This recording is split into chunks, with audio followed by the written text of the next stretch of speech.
You're watching StratNews Global. I'm Amitabh, Revi. And joining us from Alexandria, Virginia in the U.S., just across Washington, D.C., is Ambassador John Campbell. He's the Ralph Bunche Senior Fellow for Africa Policy Studies at the Council for Foreign Relations in Washington. Has served extensively in Nigeria, been an ambassador for the U.S. there as well. And his latest book is Nigeria and the Nation State, Rethinking Diplomacy with the Postcolonial World. Ambassador Campbell, thank you so much for your time. Thank you so much for having me.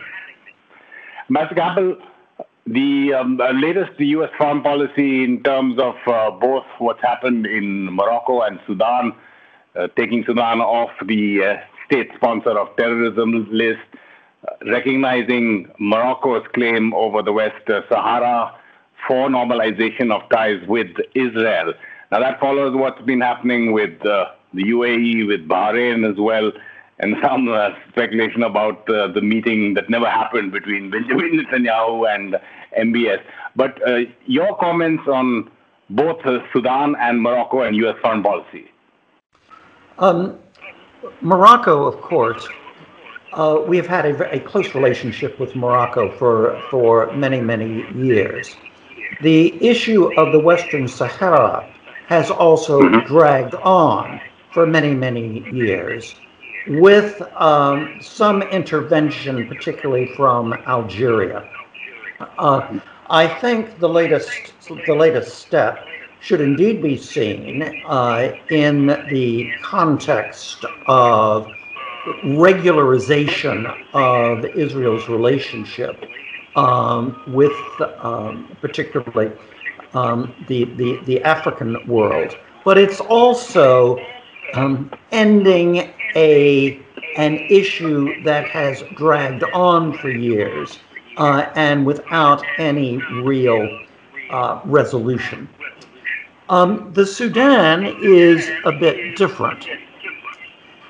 Support for taking Sudan off the list of state sponsors of terrorism, that has been building for some time, and it's essentially nonpartisan in the United States. People who watch the Sudan carefully, I think there's a consensus among them that Sudan is no longer a state sponsor of terrorism, and in fact the trajectory in the Sudan has been positive, and hence we're always looking for a way that we can support what the new administration in the Sudan is trying to do. When you're talking about new administrations, Ambassador Campbell, the transition from the Trump administration to the Biden administration, overall in foreign policy, many analysts are saying that the Trump administration is trying to paint the Biden administration into a tight spot across the world, whether it's in terms of China relations, whether it's in terms of Afghanistan, Iraq. How do you see this particular foreign policy initiative of normalizing ties with Israel, larger Abraham Accords, vis-a-vis Sudan and Morocco, in terms of how the Biden administration will respond to these particular cases in terms of Africa policy? I think in the case of Morocco and in the case of the Sudan, the Biden administration will not seek to reverse either of those. What the Biden administration has made very clear is that it will rejoin the Paris Climate Accords, and it will do that as fast as it possibly can. And it will restore American support for the World Health Organization, the WHO. You commented that many observers are seeing the Trump administration as essentially trying to box in a Biden administration with respect to foreign policy. That's way overstated. In fact, foreign policy is very much the purview of the president working with the Congress. And the result is it's very difficult to box in a president-elect. And with climate change, and with the WHO. the analysts are pointing to, say, the China policy and, say, Iran policy when they're talking about boxing in the Biden administration. Indeed, that is indeed what they're referring to. But what I am saying is that their ability to do so is extremely limited, and I think can be overstated. Sure. Just getting to Nigeria, where there again have been developments there. Over hundreds, I think about 400 school children have been reported abducted, kidnapped. Boko Haram hasn't taken responsibility. How do you see those developments in Nigeria? Well, of course, we don't really know who the perpetrators of the crime are. Some commentators are suggesting that essentially it was a criminal enterprise in which the kidnapping occurred essentially for ransom. I tend to find that credible. When Boko Haram has attacked schools in the past, what it has done is it has enslaved the girls and murdered the boys. Well, in this particular case, the school was a boys' school, and apparently no one was murdered, which says to me it's likely they're being held for ransom.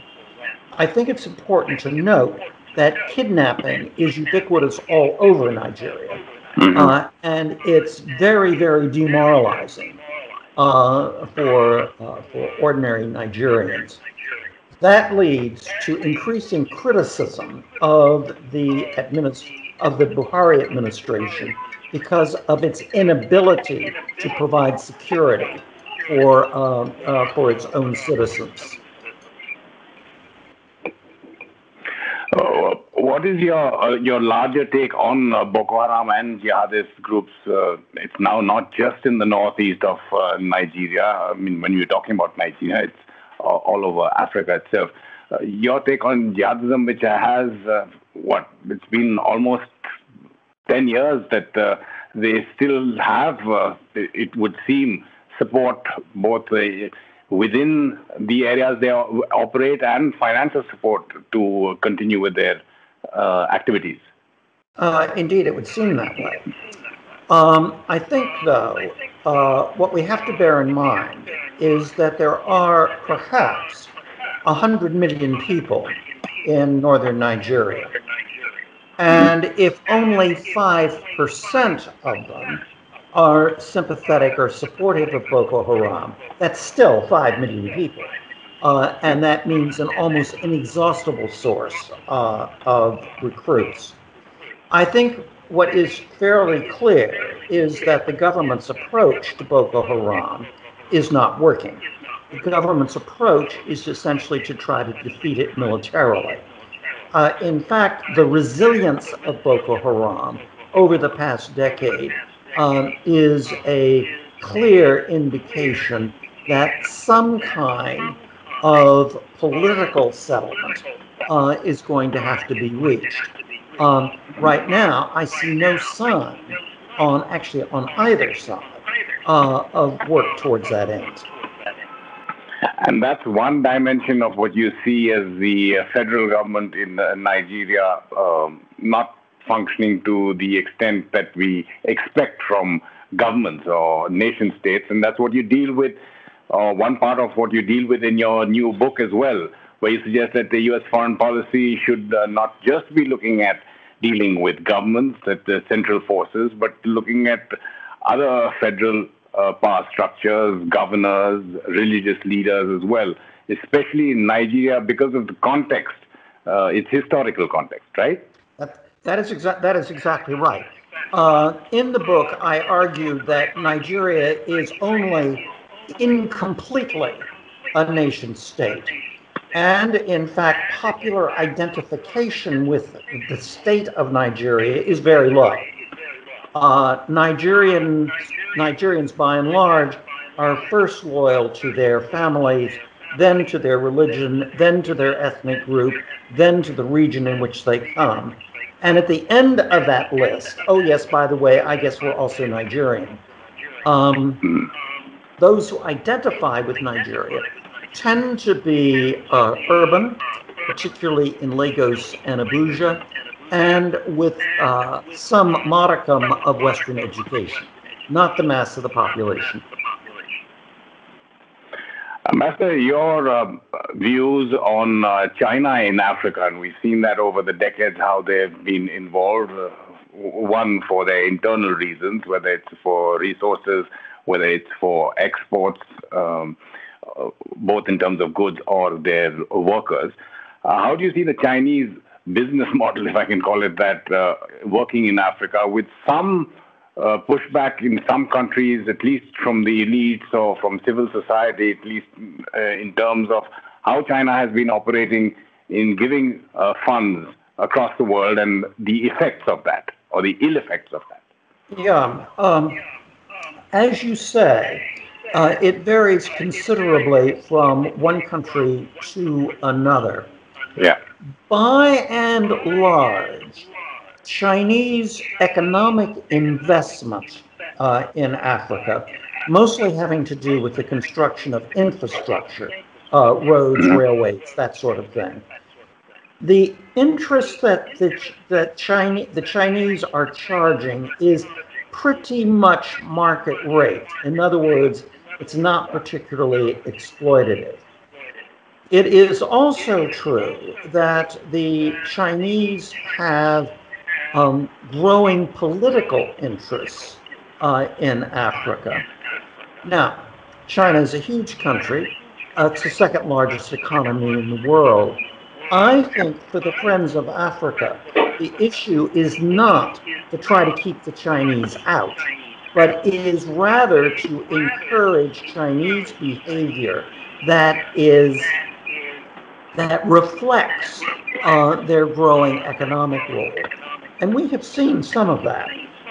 For example, there are Chinese participation now in some peacekeeping missions in Africa. Yeah, true. In South Sudan, in particular, I think they have, in UNMISS, they have a considerable presence. I'm not sure how aware you are of India's outreach to Africa. It has stepped up. There is a lot of potential. We're opening dozens of more diplomatic missions there, or at least there's a target of doing that. And the money or the aid or the development assistance that's given is different from the Chinese model. It may not even be market rate. It may actually be in terms of grants. How do you see India stepped up presence in Africa vis-a-vis China? I think it's enormously important, and it by and large is underreported in the Western media. I would also point out that it's very long-standing. In Nigeria, the country in Africa I know best, there has been an Indian business presence since the colonial period. And my observation would be that it is more successful than the Chinese, in part because of the length of Indian experience in working in an African context. Indeed, I think we should be paying a great deal more attention to what India is doing in Africa, and I would also point out that it seems to be wholly positive. It doesn't have the sort of negative connotations that sometimes the Chinese presence has. Also interesting to watch what the Turks are doing, what Turkey is doing, and also some of the Gulf states. Yeah. UAE, Saudi Arabia. That would be a topic, I guess, for a great discussion at length with you, Ambassador Campbell. But we thank you for your insight and for your time. And I thank you very much for having me. Just a reminder to our viewers, you can get onto our website and log on to support our kind of journalism. Do follow our social media handles on Twitter and Facebook and Instagram as well. You've been watching StratNews Global. I'm Amitabh, Revi.